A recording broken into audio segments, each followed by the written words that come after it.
1977, NASA bolted a gold-plated record onto 2 spacecraft and launched them toward the edge of the solar system.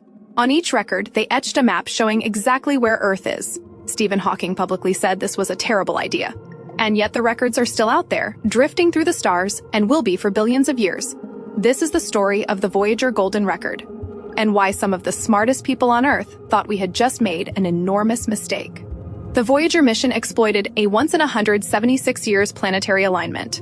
Voyager 1 and Voyager 2 would swing past Jupiter, Saturn, Uranus, and Neptune, each planet's gravity flinging them onward at higher and higher speeds. They were the first spacecraft designed to reach interstellar space. Nobody was going to recover them. Whatever went on board was going to outlive the Earth itself. Carl Sagan suggested something audacious. Since the probes were going to drift for billions of years, he said, they should carry a message, in case anyone found them. He assembled a small committee. His wife-to-be Anne Druyan, science writer Timothy Ferris, astronomer Frank Drake, and artist John Lomberg. They had 6 weeks. What they produced is the Golden Record, 12 inches of gold-plated copper containing greetings in 55 languages, 115 images of Earth, and music from every era of human history. Bach, Chuck Berry, Indonesian gamelan, Navajo chants, the sound of a kiss, a baby crying, a thunderstorm, and an EEG recording of Anne Druyan's brainwaves, taken while she was thinking about falling in love with Carl Sagan. The cover of the record has something else, a diagram of 14 pulsars, dense, rotating stars that pulse with extreme regularity.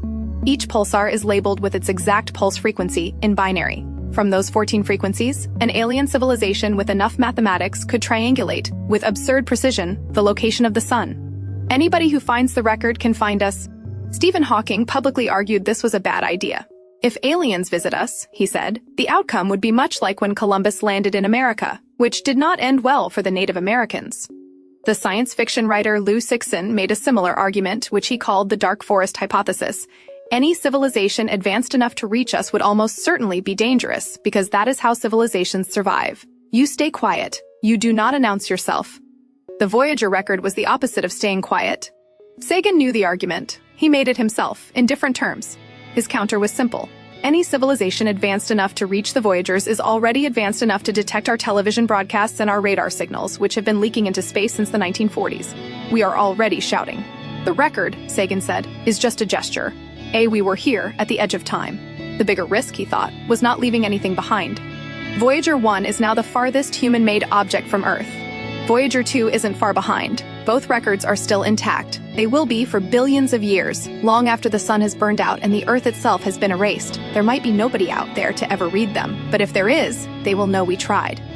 If you want to read more, Carl Sagan's committee wrote a book about making the record called Murmurs of Earth. Link in the description. If you liked this, subscribe. We do a lot of stories like this. I'll see you in the next one.